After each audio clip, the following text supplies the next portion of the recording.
La lame du couteau trancha l'air avec un sifflement sec, effleurant à peine la peau tendue de son poignet. Mais le sang perla déjà. Un filet rouge vif contre la pâleur de sa chair. Timothée fixa le miroir brisé de la salle de bain. Son reflet morcelé comme son âme. Et murmura d'une voix rauque, « C'est fini. Maman. Fini pour de bon. » De l'autre côté de la porte close. La voix de sa mère, aiguë comme une sirène d'alarme, perça les murs, « Tu me tues. Timothée. Tu me tues avec ta lâcheté. » Il lâcha le couteau dans le lavabo, le cœur battant à tout rompre, et composa le numéro qu'il avait tant redouté, celui de la police, pour signaler une intrusion, une menace, une vie entière de chaînes invisibles. Paris bruissait sous la pluie fine de novembre, les lumières des boulevards Saint-Germain se reflétant en flaques miroitantes, comme des larmes sur le bitume. Timothée, 28 ans, errait depuis des heures. Son sac à dos rempli de vêtements froissés et d'un chéquier vide claquant contre son dos. Il avait fui l'appartement familial du Marais. Cet antre de velours fané et de portraits ancestraux aux regards accusateurs. Sa mère, Élise, n'était pas une femme ordinaire, elle était une tempête en talons aiguilles. Une avocate retorse qui avait modelé sa vie comme un procès perpétuel. Depuis l'enfance, elle l'avait accusé d'être faible, de préférer les garçons aux filles, de rêver d'art au lieu de droit. Tu es mon échec. Timothée, lui avait-elle lancé lors de leur dernière dispute, après qu'il eut refusé un énième rendez-vous arrangé avec une héritière quelconque. Il avait claqué la porte. Mais c'était elle qui avait fracassé le vase Ming, hurlant que sans elle, il n'était rien. Les sirènes hurlaient encore dans sa tête quand il s'effondra sur un banc mouillé du jardin des Tuileries. La nuit tombait, lourde et humide, enveloppant la ville d'un manteau de brume. Il sortit son téléphone, les doigts tremblants, et bloqua son numéro. Un message s'afficha, ne revient jamais. Pas de sa mère, mais du sien. Un adieu auto-imposé. Les larmes coulèrent, chaudes contre le froid de l'air. Et pour la première fois, il se sentit libre. Terrifié, mais libre. C'est alors qu'il leva les yeux et croisa un regard. Un homme, la quarantaine élégante, en imperméable beige, tenait un parapluie noir comme un bouclier contre la pluie. Il s'approcha, hésitant, un sourire doux aux lèvres. « Vous allez bien ?» demanda-t-il d'une voix grave, teintée d'un accent parisien pur. « On dirait que le monde vous est tombé dessus. » Timothée essuya ses joues d'un revers de manche, riant jaune. « Le monde ? Non. Juste ma mère. Et croyez-moi, c'est pire. » L'homme rit à son tour. Un son chaud qui dissipa un peu la brume. « Il s'appelait Arthur, » expliqua-t-il en s'asseyant à ses côtés. Un galeriste d'art qui fuyait lui-même une exposition pluvieuse.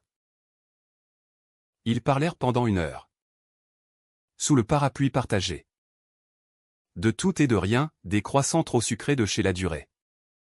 Des amours perdus dans les ruelles de Montmartre. De la façon dont Paris pouvait guérir les cœurs brisés mieux qu'un thérapeute. Arthur avait des yeux verts, profonds comme la Loire en crue. Et une façon de pencher la tête qui faisait fondre les défenses de Timothée. Quand la pluie cessa, Arthur proposa, « Venez chez moi. Juste un café. Un lit sec. Pas d'attente. » L'appartement d'Arthur, niché dans un hôtel particulier du 7e arrondissement, était un havre de calme, mur crème tapissé de toiles abstraites. Un feu crépitant dans la cheminée. Et une bibliothèque qui sentait le cuir ancien et le café torréfié.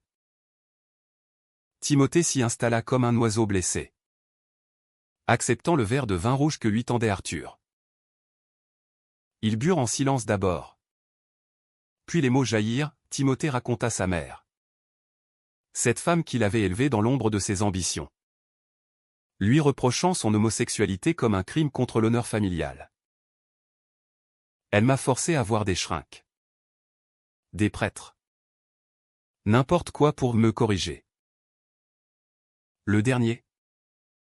Un type bien. M'a dit que c'était elle le problème. Pas moi. Arthur écouta. Hochant la tête. Ses doigts effleurant parfois le genou de Timothée dans un geste fraternel. La famille. C'est un piège doré. Parfois. J'ai coupé les ponts avec la mienne il y a 10 ans. Ça libère. Cette nuit-là. Ils ne dormirent pas ensemble. Pas encore. Timothée s'effondra sur le canapé. Épuisé. Et Arthur veilla tard. Lisant un vieux Camus à la lueur d'une lampe. Au matin. Un petit déjeuner attendait, croissant frais. Confiture de figues. Et un café fumant. Restez quelques jours. Proposa Arthur. Paris est grande. Mais solitaire. Timothée accepta. Et ainsi commença leur danse hésitante. Les jours devinrent semaines, promenade le long de la Seine. Où Arthur racontait des anecdotes sur les impressionnistes. Et Timothée esquissait des croquis sur des serviettes de café. Arthur était patient. Drôle. Avec une tristesse voilée dans le regard quand il évoquait son ex. Un musicien parti trop tôt. Timothée, pour la première fois, se sentait vu. Désiré non comme un projet à réformer, mais comme une œuvre en soi. Un soir, après un dîner aux chandelles improvisé au risotto aux truffes et vins de Bourgogne, leurs lèvres se frôlèrent enfin. C'était doux. Urgent. Un baiser qui goûtait la liberté et le sel des larmes anciennes. Dans la chambre au drap de lin froissé. Leurs corps s'entrelacèrent avec une tendresse féroce. Comme si chaque caresse effaçait une cicatrice. Arthur murmura contre sa peau, « Tu es beau. Timothée.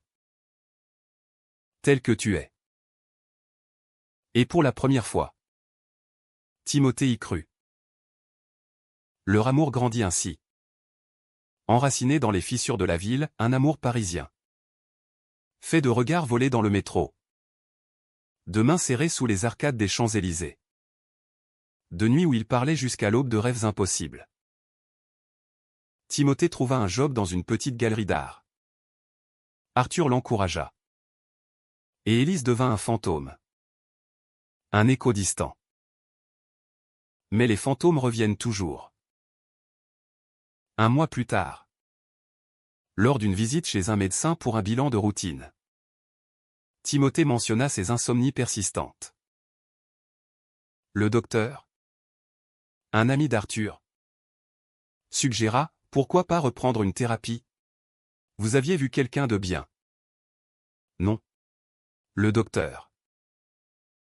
Lefebvre. Peut-être? Timothée fronça les sourcils. Non. C'était. Attendez. Comment vous savez? Le médecin rit. Arthur m'en a parlé. Il est si fier de votre progrès. Le cœur de Timothée se serra. Arthur? Fier de ses progrès? Une ombre passa sur son esprit. Fugace. Mais insistante. Les jours suivants s'écoulèrent dans une bulle de félicité précaire. Mais cette ombre grandit. Insidieuse. Comme une fissure dans une porcelaine fine. Timothée remarqua les petits signes, la façon dont Arthur hochait la tête quand il parlait de ses peurs d'abandon. Comme s'il les avait déjà entendues, les questions précises sur ses mécanismes de défense. Posées avec une douceur qui sonnait presque professionnelle. Tu évites le conflit. N'est-ce pas? Comme avec ta mère. Dit Arthur un soir. En caressant ses cheveux après l'amour. Timothée rit. Mal à l'aise. Tu lis dans mes pensées. Ou quoi? Arthur sourit. Mais ses yeux vers s'assombrir un instant. Avant de se détourner vers la fenêtre où la tour Eiffel scintillait au loin. C'était un mardi pluvieux. Le genre de jour où Paris se replie sur elle-même. Que Timothée décida de fouiller. Pas par méfiance, mais par une curiosité vorace. Celle d'un amant qui veut tout savoir de l'autre. Tandis qu'Arthur était à une réunion de galerie. Il erra dans l'appartement. Ses doigts glissant sur les étagères. Des livres de psycho. Des carnets reliés en cuir. Un cadre photo d'un couple souriant, Arthur et un homme aux boucles brunes. Puis, dans un tiroir du bureau, un dossier jauni, séance thérapeutique ET. Moreau. Son nom. En lettres capitales. Le sang se glaça dans ses veines. Il ouvrit le dossier d'une main tremblante. Et là. Des notes manuscrites, patient, Timothée Moreau. 25 ans. Mère toxique. Déni de l'orientation sexuelle. Progrès notable en acceptation de soi. Le monde bascula. Arthur était son thérapeute. Le docteur. Arthur Lefebvre. Celui qu'il avait vu 2 ans plus tôt. Dans un cabinet discret du quartier latin. Pour 6 mois de sessions intenses. L'homme qu'il avait écouté hurler sa rage contre Élise. Qui l'avait guidé vers l'acceptation de son désir pour les hommes. Qui avait effleuré son épaule d'un geste réconfortant, un geste qui avait allumé une étincelle interdite. Vite éteinte par l'éthique professionnelle. Timothée se rappela, après la dernière séance. Arthur avait dit, si un jour nos chemins se croisent hors de ces murs. Mais ils ne s'étaient pas croisés, ou si? Cette nuit sous la pluie. Était-ce le destin? Ou un calcul? La porte s'ouvrit avec un claquement sourd. Et Arthur entra. Secouant son parapluie. Timothée? Tu es rentré tôt. Il s'arrêta net en voyant le dossier ouvert sur le bureau. Le visage de Timothée pâle comme un linceul. Qu'est-ce que? Balbutia Arthur. Mais Timothée bondit. Le papier froissé dans sa main. C'est toi. Toi. Le docteur. Lefebvre. Tu m'as menti. Tout ce temps. Tu savais qui j'étais. Et tu. Tu as couché avec moi? Sa voix se brisa. Un cri rauque qui fit trembler les vitres. Arthur recula. Les mains levées en signe d'apaisement. Écoute-moi. Timothée. Ce n'était pas prévu. Cette nuit-là. Sous la pluie. Je t'ai reconnu. Oui. Mais tu étais si brisé. Si seul. Je n'ai pas pu m'empêcher d'aider. Et puis. L'amour est arrivé. Vraiment. Timothée rit. Un rire amer qui se mua en sanglots. Aider? C'est comme ça que tu appelles ça? Tu as violé toutes les règles. Tu es mon thérapeute. Bon sang. Tout ce que tu sais de moi. C'est de ces séances. Mes faiblesses? Mes peurs, tu les as utilisées pour me séduire. Il lança le dossier au sol. Les feuilles s'éparpillant comme des confettis funèbres. Arthur s'agenouilla pour les ramasser. Les yeux brillants de larmes. Non. Timothée. Je t'ai aimé pour toi. Pas pour le patient. J'ai arrêté ma pratique il y a 1 an. Après la mort de Julien. J'étais perdu. Moi aussi. Et toi? Tu m'as ramené à la vie. Julien, l'ex dont il parlait. Mort d'un accident de voiture. Un deuil qu'il avait confié à Timothée comme un secret partagé. Mais la trahison empoisonnait tout. Timothée quitta l'appartement en trombe. Courant sous la pluie battante. Les rues de Paris se muant en labyrinthe hostile. Il atterrit dans un café miteux de Belleville. Commanda un pastis brûlant. Et appela son seul ami. Lucas. Un graphiste queer qui squattait un loft à Bastille. Viens. Mec. T'as l'air d'un zombie. Lucas l'accueillit avec une étreinte bourrue et une bouteille de rhum. Toute la nuit. Timothée déversa son cœur, la coupure avec Élise. La passion avec Arthur. La découverte qu'il avait éviscérée. C'est de la manipulation. Non. Gémit-il. Lucas haussa les épaules. Ou de l'amour tordu. Les mecs comme nous. On sait que rien n'est simple. Mais file-lui une chance de s'expliquer. Le lendemain. Un bouquet de roses blanches arriva chez Lucas, une carte d'Arthur. Pardonne-moi. Laisse-moi te prouver que c'est réel. Rendez-vous au Pont des Arts. Ce soir. Timothée y alla. Le cœur déchiré. La scène coulant en contrebas comme un serpent d'argent.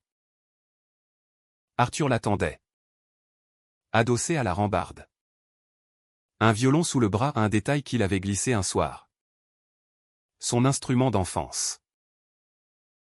Il joua une mélodie poignante. Un air de Debussy qui faisait vibrer l'air humide. Et quand les notes s'éteignirent. Il parla, j'ai tout perdu avec Julien. La confiance.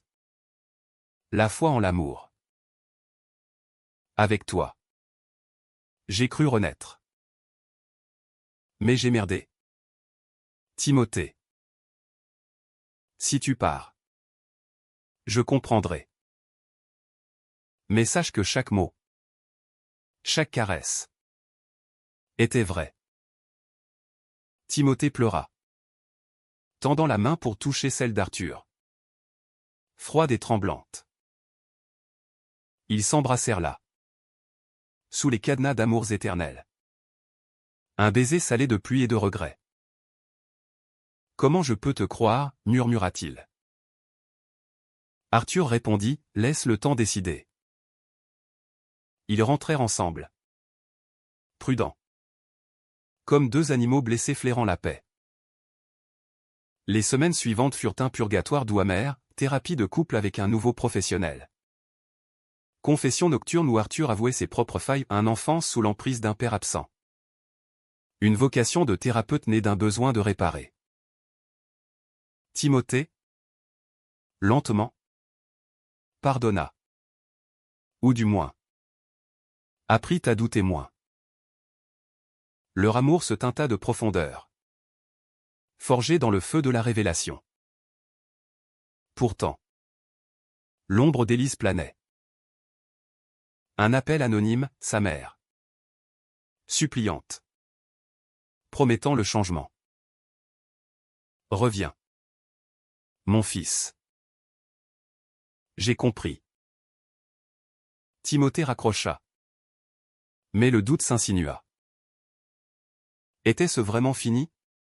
L'hiver s'installa sur Paris comme un manteau de givre. Transformant les haussmanniens en palais de cristal et les cœurs en forteresses fragiles. Timothée et Arthur naviguèrent dans cette saison avec une tendresse nouvelle. Faite de silence complice et de rires qui chassaient les fantômes. Ils fêtèrent Noël dans un chalet loué en Normandie. Sous un ciel étoilé. Où Arthur cuisina un bûche de Noël fourré au marron glacé. Et Timothée accrocha des guirlandes artisanales sculptées de ses mains. C'est notre premier vrai Noël, dit Arthur en mordant dans un biscuit sablé. Ses lèvres saupoudrées de sucre. Timothée sourit. Mais au fond de lui, une tempête couvait. La lettre d'Élise. Arrivée la veille. Brûlée dans sa poche, je suis malade. Timothée. Cancer. Reviens avant qu'il ne soit trop tard. Il n'en parla pas tout de suite. Au lieu de cela, il plongea dans son travail à la galerie, où une exposition sur les artistes queer des années 80 le passionna. Arthur l'accompagnait souvent. Fier, murmurant des encouragements à son oreille pendant les vernissages. Leur intimité physique s'approfondit. Un mélange de passion brute et de vulnérabilité, nuit où ils exploraient les corps avec une lenteur délibérée. Comme pour cartographier chaque cicatrice émotionnelle. Tu me rends entier. Souffla Timothée un matin. La tête sur la poitrine d'Arthur. Écoutant le rythme régulier de son cœur.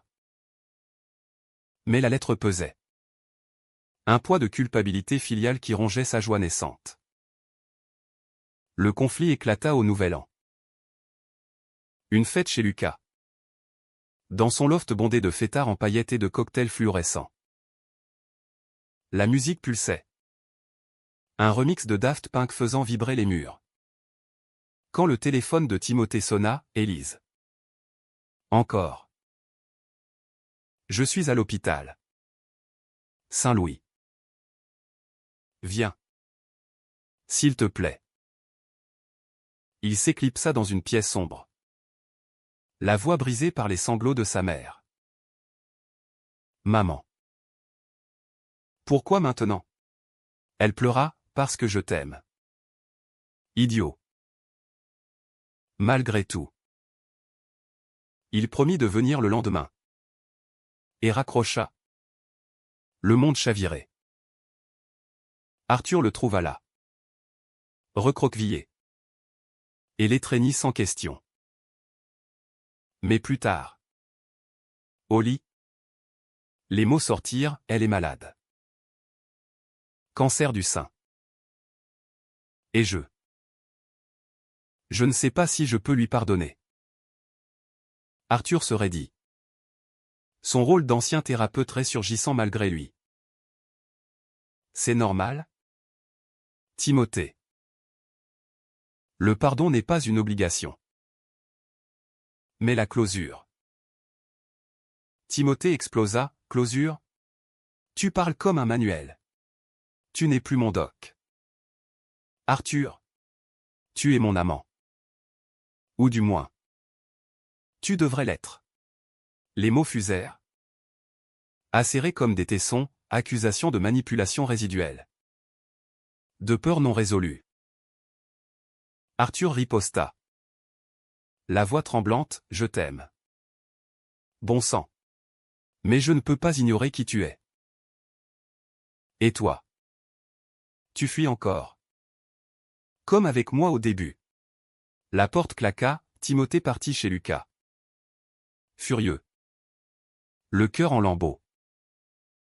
Les jours suivants furent un enfer glacé. Paris sous la neige. Et Timothée marchant seul. Visitant Élise à l'hôpital. Elle était frêle dans son lit blanc. Les joues creusées. Mais ses yeux verts les mêmes que les siens brillaient d'une lueur combative. Je sais que je t'ai brisé.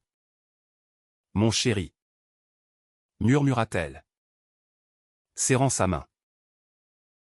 J'avais peur. Tu vois. Peur de te perdre à un monde qui ne te comprendrait pas. Pour la première fois. Elle s'excusa. Vraiment, pour les thérapies forcées.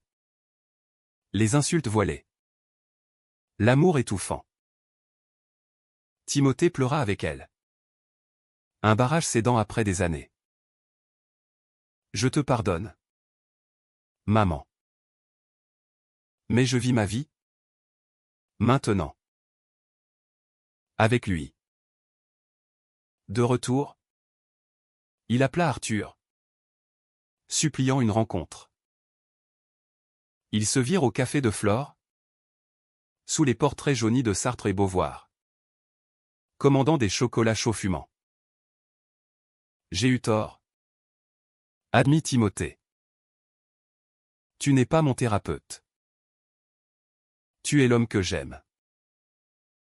Arthur, les yeux rougis, prit sa main, et toi? Tu es mon miracle. Mais on doit être honnête. Pas de secret. Ils se réconcilièrent là. Dans le brouhaha du café. Un baiser discret scellant leur pacte. L'hiver passa ainsi. En guérison mutuelle, Arthur reprit des consultations supervisées. Pour ne plus franchir de ligne, Timothée peignit sa première toile. Un portrait d'Élise et d'Arthur entrelacés dans un tourbillon de couleurs. Symbole de liens brisés et recousus. Mais le destin. Cruel joueur. Réservait une trahison plus profonde. Au printemps. Alors que les cerisiers fleurissaient le long du canal Saint-Martin. Un appel anonyme brisa l'idylle, une voix féminine. Froide. Demande à ton cher Arthur pourquoi il a vu ta mère. Récemment. Timothée raccrocha. Le doute rampant comme une ombre. Était-ce Élise? Ou pire? Le printemps parisien explosa en une symphonie de vers tendres et de parfums sucrés. Mais pour Timothée, il charria un vent de suspicion. L'appel anonyme le rongeait. Un ver dans le fruit de leur bonheur retrouvé. Il n'en parla pas à Arthur tout de suite. Préférant observer, les regards fuyants lors du dîner. Les absences prolongées à la galerie. Arthur semblait distant. Hanté. Comme si un poids invisible l'écrasait. Tout va bien, demanda Timothée un soir. En posant son pinceau. Maculé de bleu outre-mer. Arthur força un sourire, juste le boulot. Une expo stressante. Mais ses yeux verts trahissaient la fatigue. Et Timothée? Fort de leur promesse d'honnêteté. Insista, parle-moi. Comme avant.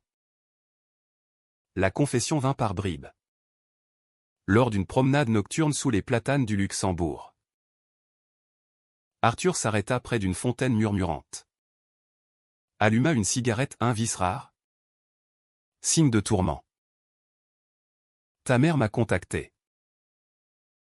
Il y a 2 mois. Timothée se figea. Le sang affluant à ses tempes. Quoi? Pourquoi? Arthur exhala une volute de fumée. La voix basse, elle cherchait de l'aide. Pour son cancer?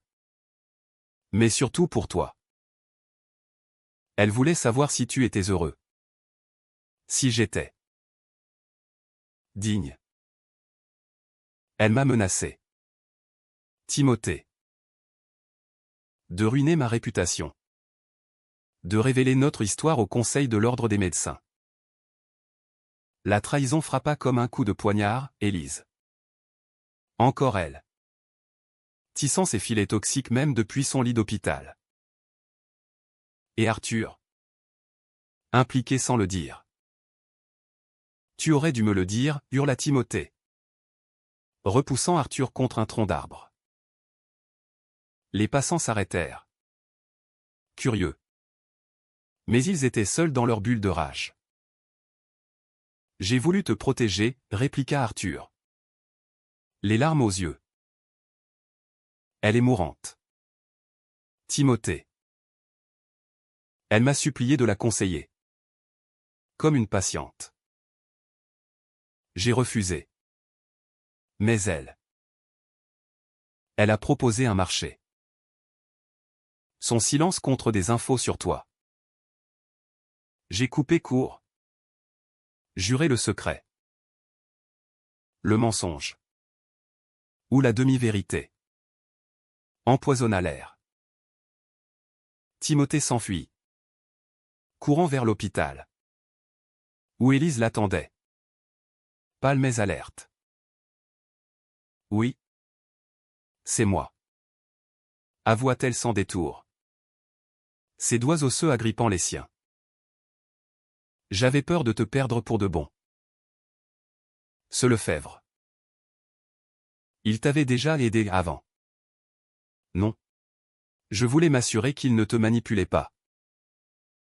Le choc fut viscéral. Élise savait pour les séances passées? Comment? Elle rit faiblement. Un son cassé.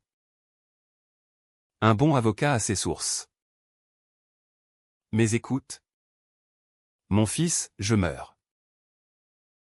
Et mon plus grand regret, c'est de t'avoir fait douter de l'amour.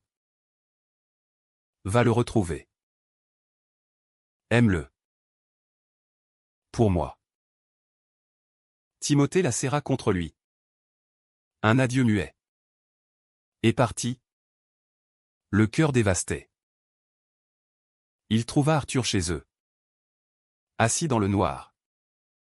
Un verre de whisky à la main. Elle m'a tout dit, murmura Timothée. Et je comprends. Maintenant. C'était elle. La toxique. Pas toi. Le pardon fut lent. Laborieux. Ponctué de disputes furieuses et de réconciliations passionnées. Ils consultèrent ensemble, apprenant à démêler les toiles familiales. Arthur avoua sa propre trahison mineure, avoir accepté un café avec Élise. Pour la dissuader. Mais sans en parler. J'avais peur de te blesser, dit-il.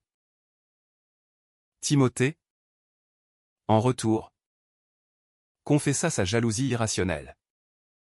Vestige de son enfance volée. Leur amour, mis à l'épreuve, en sortit plus fort. Une flamme bleue dans la nuit parisienne. L'été arriva. Chaud et langoureux. Avec des pique-niques au but de Chaumont et des nuits d'amour sur la terrasse.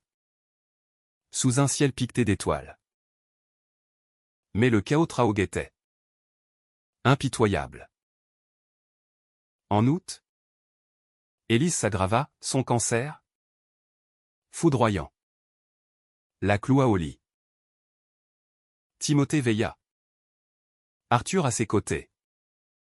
Un trio improbable uni par le fil ténu du pardon. Une nuit. Élise prit la main des deux hommes, prenez soin l'un de l'autre. C'est tout ce que je demande.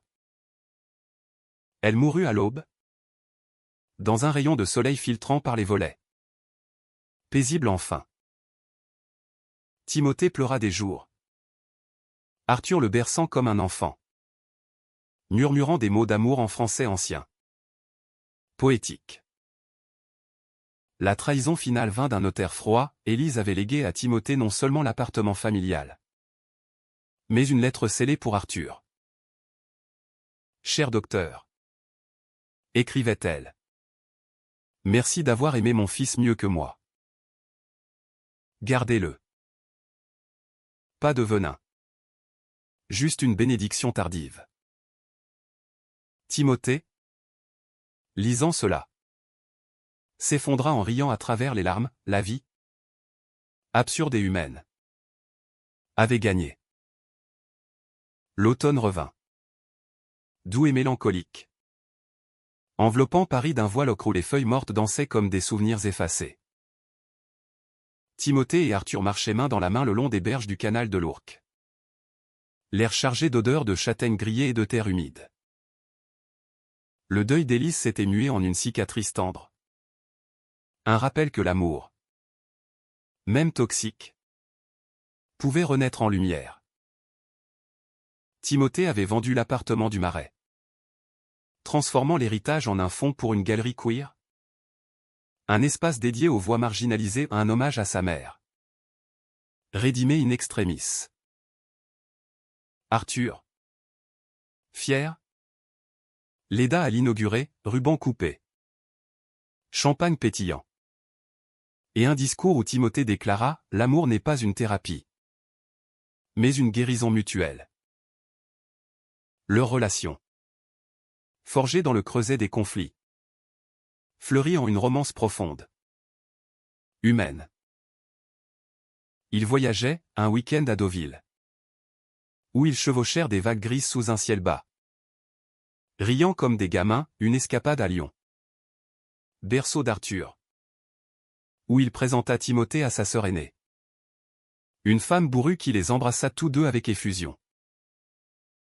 T'as enfin trouvé ton port d'attache. Frangin. Dit-elle en servant un coq au vin fumant. Les nuits étaient des symphonies de tendresse, corps enlacés. Murmure de projet, un voyage en Italie.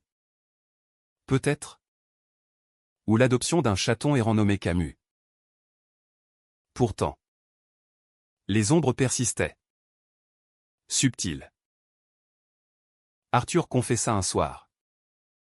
Lové contre Timothée, j'ai peur. Parfois. Peur que tu regrettes. Que ma trahison et initiale te hante. Timothée l'embrassa. Longuement. Profondément.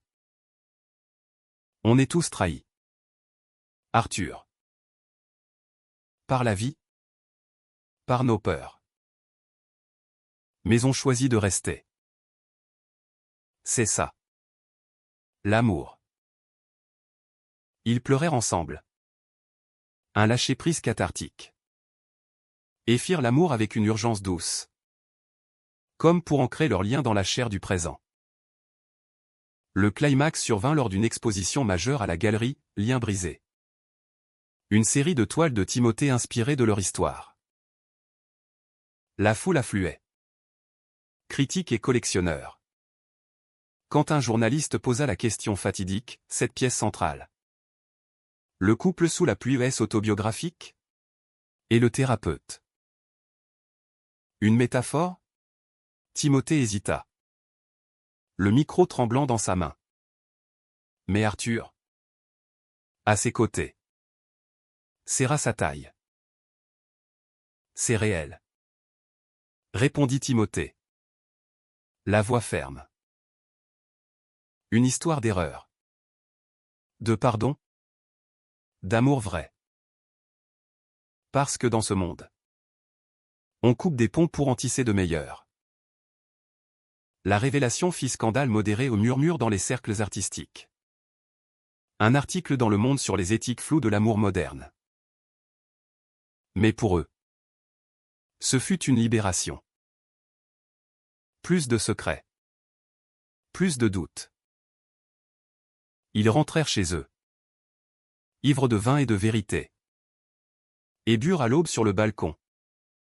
Toast au futur. La fin arriva comme un épilogue serein. Humain. Un an plus tard. Sous un ciel parisien clair. Ils échangèrent des vœux discrets lors d'une cérémonie civile au Père-Lachaise. Entourés de Lucas. De la sœur d'Arthur. Et des ombres bienveillantes d'Élise. Pas de regret. Juste une promesse, dans la joie et dans la tourmente. Ensemble. Timothée, en embrassant Arthur, sentit la boucle se fermer des ponts coupés au pont rebâti. Une vie d'émotions pures. Romantique. Profondément humaine. Et Paris.